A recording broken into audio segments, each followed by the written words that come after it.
How we doing? How we doing? This is Destination Denver, Colorado. And listen, there is a chance that the Everett's clan makes a move to a different suburb of Denver at some point 2026. So here are the suburbs we would consider if that move happens, and we're starting right now.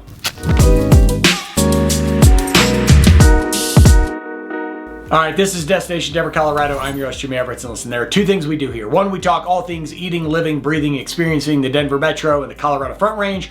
And second, as a licensed mortgage broker covering the entire state of Colorado and team with some of the state's most talented realtors, we're helping people like you move here each and every day. So the number and email you see on your screen, just know that I'm always the person answering those texts, answering those emails, and certainly answering those phone calls if and when you need me. Now that we're done with that fun-filled stuff, let's get to what we're here for, and that is, if I move in 2026, what Denver suburbs would I be looking at? So for a guy who has made a lot of videos about people moving to the Denver suburbs, and a guy who has helped a lot of people actually make that move, this is the first time in the handful of years I've been making the videos for this channel where my family and I are actually having that conversation. And so very quickly, some background on me. I grew up, was born and raised in Lakewood, where we currently live. I moved away for 12 years between the military and journalism and you name it, came back and still managed to end up back in Lakewood. So I am a west side of town guy. I've lived west of I-25 my entire life within Colorado. And so there's a big aspect of that. I think a lot of people who grow up on one side of town or the other tend to get more familiar, maybe more comfortable with those areas.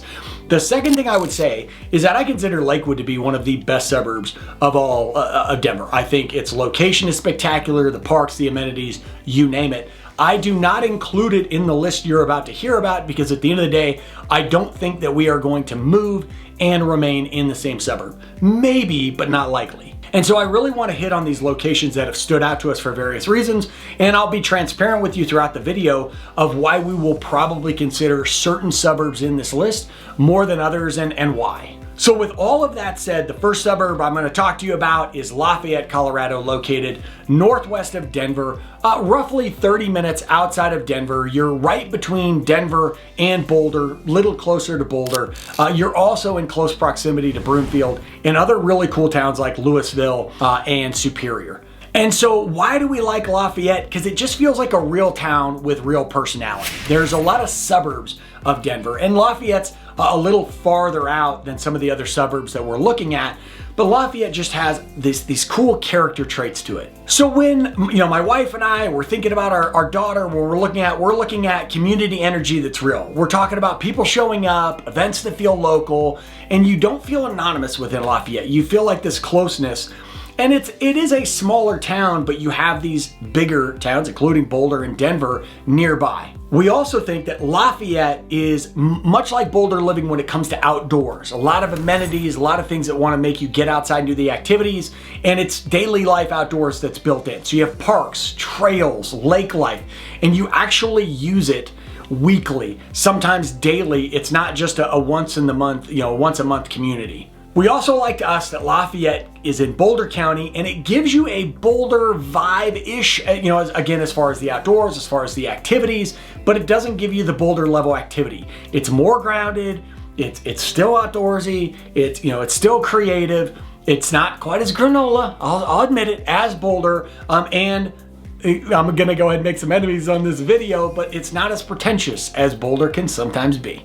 And with Lafayette, we like the fact that you can feel the roots and you can feel the history, that these communities, they're established. It's not necessarily this brand new suburb syndrome sinister to it. A lot of new construction, a lot of new neighborhoods going up in Lafayette and neighboring communities of Louisville and Superior, but you still have the history there. And then it's connected to a broader trail network, which we also like. It links you to more than just neighborhoods and sidewalks. It really gets you around the community. Now, some cons to Lafayette: you've got older housing, there's more quirks, the remodel history, the layouts, the maintenance surprises can get you. Buying can be competitive in these markets. We know Lafayette, again, these neighboring communities of Louisville and Superior are very popular. They are growing communities.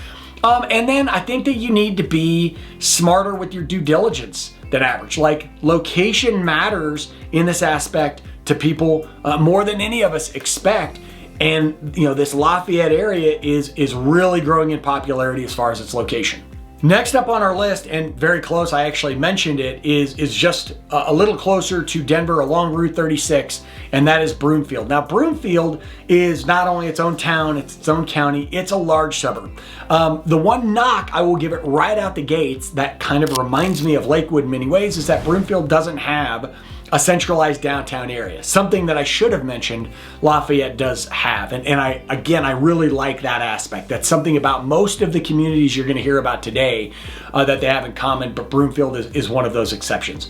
So one of the key aspects of Broomfield is, again, that location. You're located a little northwest of Denver. You can get into Denver quickly. You can get over to Boulder quickly. You can get to the three suburbs I just mentioned.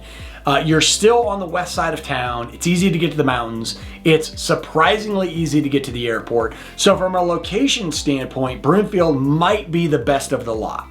And Broomfield, I mean, when we talk about convenience, it's elite. You have shopping, you have services, you have daily errands. It's an employment ecosystem. You have the interlocking on US 36, which is basically, call it the Denver Tech Center North, just a lot of corporations going in there. That is usually good for long-term values. Doesn't necessarily impact myself or my wife from a career standpoint, but as far as property value, I think very important. And then the functional layout. Like, Broomfield is being built to get stuff done. They're building, I mentioned no downtown yet. They are building a downtown-ish area. They've got some great communities coming in. And Broomfield, in my humble opinion, especially a lot of its new growth, has been well thought out. Some of its cons, I think Broomfield has, less charm by default than something like a Lafayette. It's bigger, it's more structured. The development in Broomfield never stops. Like, there is a lot of growth there. There's construction, there's proposals, there's changes coming. It's a corridor-driven traffic area. Like, if you live relative to US 36, there's a lot of traffic there. There's a lot of traffic on I-25, a lot of commuting through. And then some areas kind of feel like nodes. There's pockets built around malls. There's pockets built around offices. It's not necessarily this unified town, energy that you might get again in a community like Lafayette. Next up, still on the west side of town at the moment, but heading south of Lakewood, and I will again fully admit that this is probably my number one suburb. I don't know if my wife would say the same, but a suburb that is likely to get a very long look from us, and that's Littleton, Colorado. Again, located south, going southwest of Denver. Incorporated Littleton is primarily south of Denver, but it's a very large suburb. So some pros to Littleton that we really enjoy. One is the fact that it has a legit downtown. It's protected, it's historic, it's got a lot of charm, it's got a lot of amenities. It's a place that we enjoy going now, and if we can manage to get a little closer to it, walkable would be a dream, but if we can be a very quick drive to downtown Littleton, we would be happy campers. Also, you have a lot of water. By Denver standards, you have water and you have outdoors close by. You've got Chatfield Reservoir. You've got the Platte River Trail system where you can walk along the river. Hudson Gardens down there is pretty spectacular. So you don't necessarily have to take a road trip to some of these amenities. Light rail can be beneficial. Again, will that really impact us? If we live downtown, maybe, but we just kind of like what that does for values overall, if it's part of our decision. And then just the museum, the community amenities, the entire structure of Littleton. We like the Littleton public school systems, very well regarded. And we like the fact that Littleton has a lot of really cool neighborhoods that we like. Bomar, Grant Ranch, getting over to Kim Carroll, Columbine neighborhoods, and certainly, like I said, around downtown. Like any community, I think the closer you are to really good downtown areas with walkability, the quirkier it'll be to find homes. Some of the older places will be around there, tough to get, but overall, a lot to like about Littleton. Now, some cons about Littleton, listen, your location can be a little wonky, as is kind of similar to Lakewood.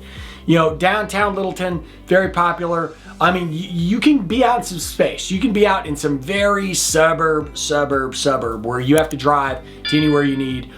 There's a lot of older homes. Infrastructure in many areas could be an issue. So you get a lot of character, but you can expect some maintenance. That's something we're planning on. The historic district rules can limit changes. So if you happen to be in one of those, something to think about. And then, I've mentioned in other videos, Littleton has some incorporated and unincorporated areas. Considering the differences, the nuances there are something to pay attention to. Now, I will say, and maybe this is something that I should have said earlier in the video, gotten it out of the gates, but the school systems overall in the areas we are looking at are pretty highly rated. Lafayette is covered by Boulder County. Broomfield is in several different school districts, depending on your location there. Littleton, you might have Littleton Public Schools. All of them highly rated. Even now, when I consider a home, I would still always mention that we have to be very specific about the schools that we are interested in. That it's not going to be a blanket statement that if we move to Lafayette, we are guaranteed to have a school that we really like for our kid, or we're guaranteed a good school. Everything is specific. So the areas we're talking about, they all have good school ratings overall. They all have good safety ratings overall, but we're still going to be specific in that search, as I will always suggest you do the same.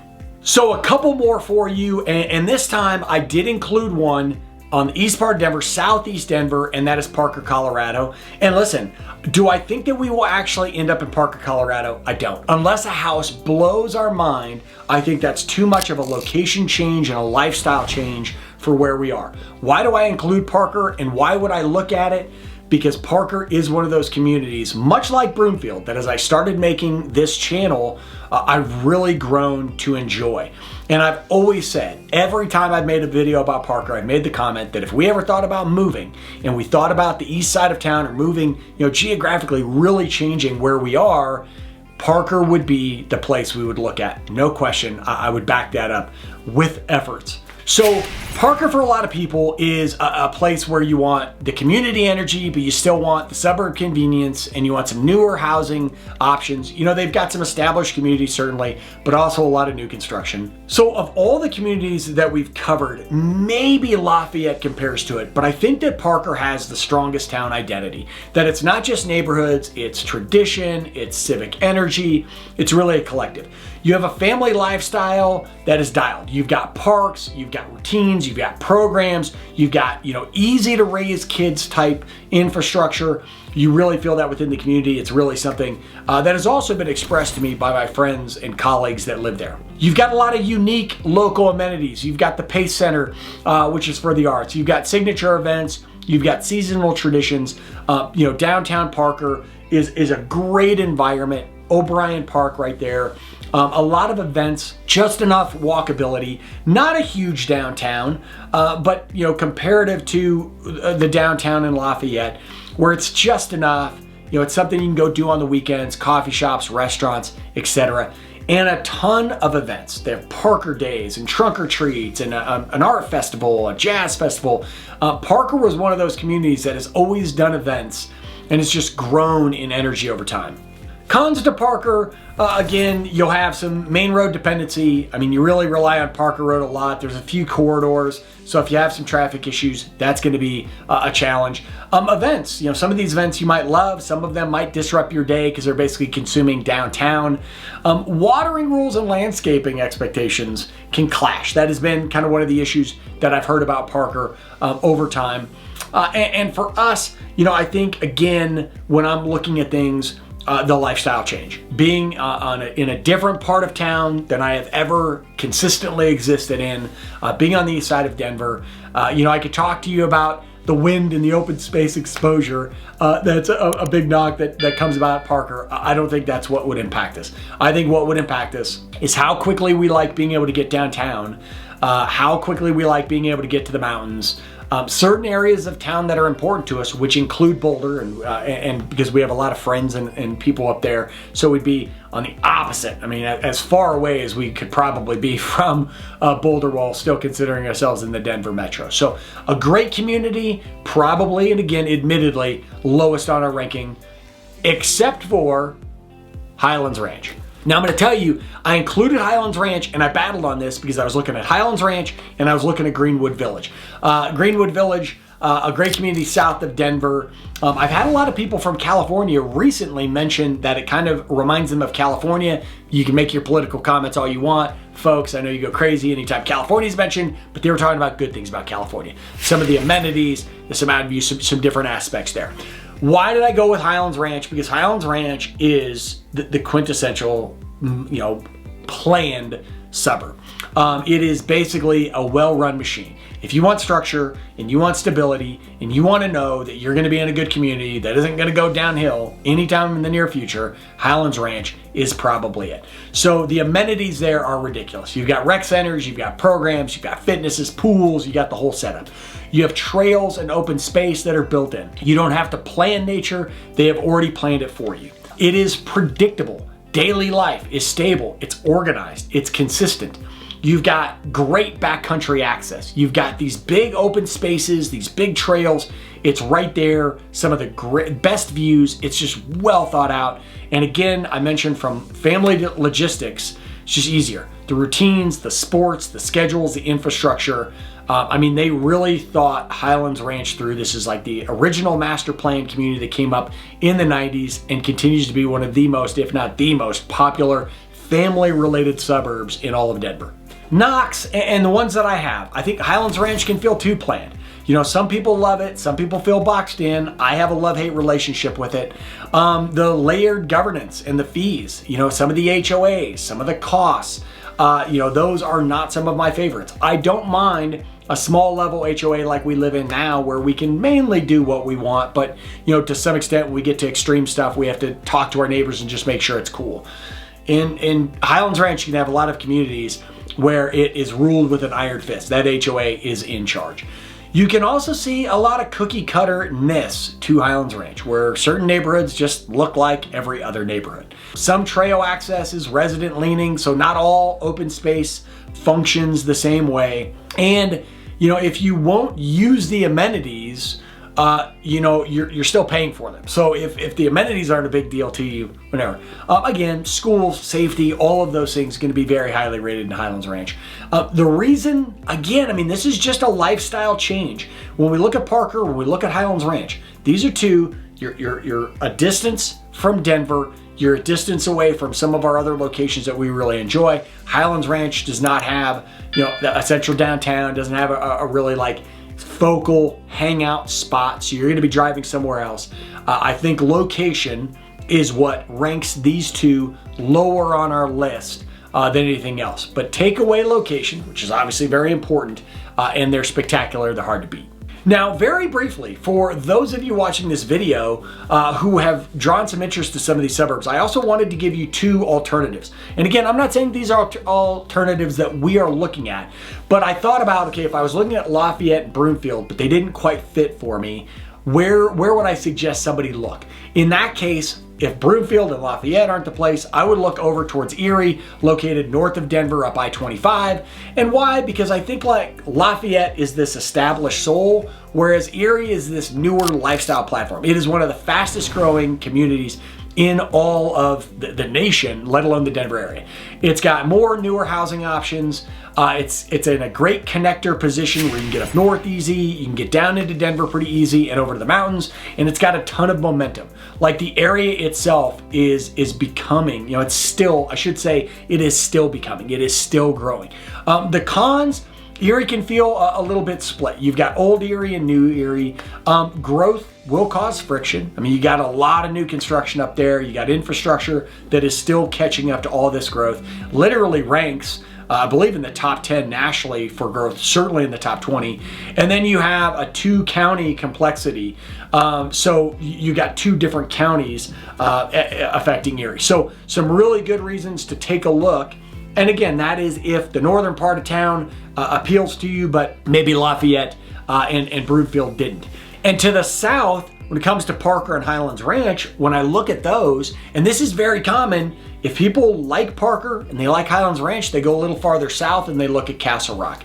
Again, there's reasons we probably would, just a bit too far for us, but this is really that alternative for a lot of reasons. So one, the pros, I think Castle Rock feels like a real town. You got a really cool downtown. It's got its own identity. Castle Rock for a long time was known for its outlet malls only, but that has really changed over the years. You've got space and scenery feel without like being in the mountains, but the mountains are right there, really nice there. And you're connected still, but less densely. So you've got breathing room, consider, in comparison to some of these suburbs south of Denver. The cons, I-25 can be a commute nightmare. I mean, if you, especially whether it's weather and wrecks, and if you have to get into Denver, whether it's the tech center, actually getting all the way up to Denver can be frustrating. Castle Rock is currently a growth machine, a ton of growth, and it's real. So you've got expansion, you've got development, you've got infrastructure. That's, again, as I mentioned with Erie, one of those negatives there. And then convenience isn't always, automatic in Castle Rock. Some errands can feel like they take a bit long driving around, depending on what area you're in. A lot of the new communities, the amenities around them haven't quite caught up. So a lot of developments there. So where will my family end up? Will we end up in Lafayette? Will we end up in Broomfield? Will we end up in Littleton? Again, I will say Lafayette, very high on the list. Littleton, very high on the list. I said in the beginning I didn't include Lakewood because we didn't know if we would stay in Lakewood, or we doubted it. If we did, it would probably be the Applewood suburb of Lakewood, so definitely check that one out. And I will keep you updated on this process as we work through it ourselves, and would love to hear your thoughts on suburbs that maybe you're considering as you move here, or maybe you live in the Denver metro and you've been thinking about yourself. I would love to hear your thoughts. In the meantime, this is Destination Denver, Colorado. I'm your host, Jimmy Everett. That was If We Move in 2026. Here are the Denver suburbs we would look at. Until I see you next time, peace.